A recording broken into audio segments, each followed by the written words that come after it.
L'Allemagne face au mur énergétique, entre imbroglio géopolitique et sabordage industriel. Bienvenue sur Décryptage Allemagne, l'émission qui plonge au cœur des enjeux de la première puissance économique européenne. Voici les dernières actualités qui secouent la République fédérale, alors que le pays s'enfonce dans une crise énergétique dont les ramifications, loin de s'estomper, semblent se complexifier de jour en jour. Nous assistons aujourd'hui à une conjoncture où la géopolitique mondiale percute de plein fouet le quotidien des citoyens allemands, tandis que les réponses politiques apportées par Berlin soulèvent plus de questions qu'elles n'apportent de solutions pérennes. L'heure est grave, car au-delà du prix à la pompe, c'est l'avenir même du modèle industriel allemand et de la liberté individuelle de mouvement qui est en jeu. L'étincelle de cette nouvelle phase critique s'est allumée loin de nos frontières, dans les eaux stratégiques du détroit d'Ormus. Ce verrou maritime, vital pour le commerce mondial du brut, est devenu le théâtre d'un imbroglio diplomatique et militaire d'une rare complexité. Alors que les négociations entre Washington et Téhéran piétinent, nous observons une situation paradoxale où les Américains, après avoir dénoncé les fermetures iraniennes, exercent désormais leur propre contrôle sur cette artère énergétique mondiale.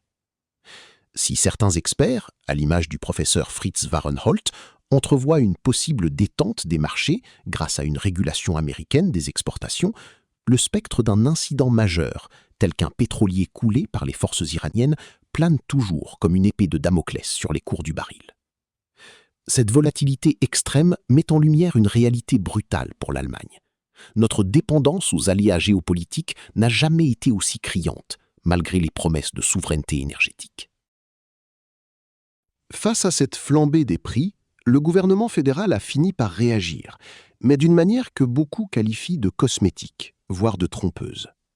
L'annonce d'une baisse de la taxe sur l'énergie de 17 centimes d'euros par litre à partir du mois de mai est accueillie avec un scepticisme certain.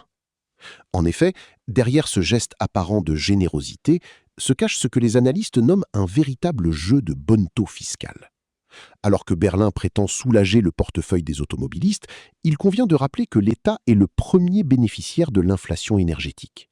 Par le biais de la TVA, qui s'applique sur un prix final gonflé, les caisses fédérales ont engrangé des centaines de millions d'euros de recettes supplémentaires ces dernières semaines. En réalité, le gouvernement ne fait que restituer une fraction de ce qu'il a indûment perçu, tout en finançant cette mesure par une hausse de la taxe sur le tabac ou par des exigences accrues envers l'industrie pétrolière. Cette gestion court-termiste occulte les débats de fond, notamment celui de la taxe CO2. Pour des experts comme Michael Haberland, président du club automobile Mobil in Deutschland, le maintien de cette taxe en période de crise est une aberration économique.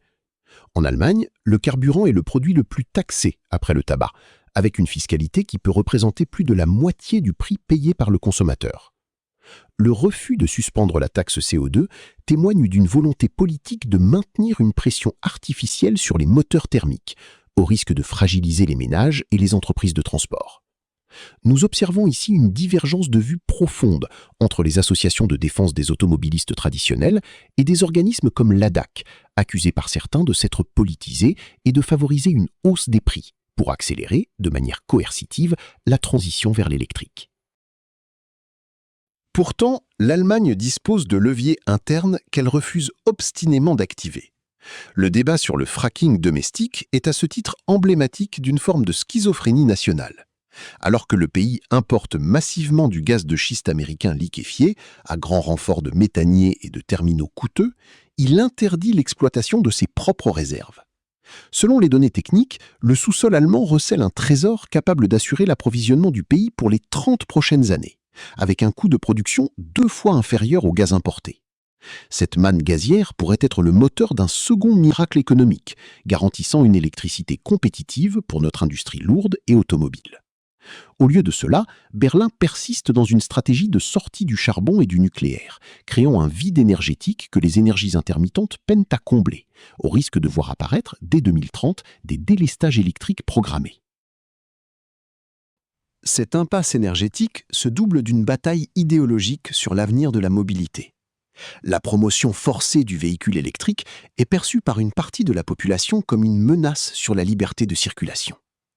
Le professeur Varenholt souligne avec acuité que la dépendance totale au réseau électrique permettrait à terme à l'État de contrôler les déplacements des citoyens en restreignant l'accès à la charge lors des pics de consommation. Face à ce scénario, des alternatives technologiques comme le HVO100, un diesel biosynthétique produit à partir de graisses résiduelles, ou les carburants de synthèse, appelés e-fuels, offrent une lueur d'espoir. Ces solutions permettraient de décarboner le parc automobile existant sans imposer un changement de paradigme radical et coûteux.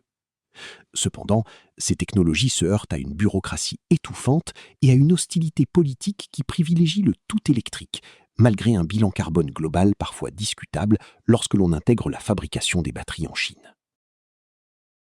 L'enjeu dépasse désormais la simple question du pouvoir d'achat.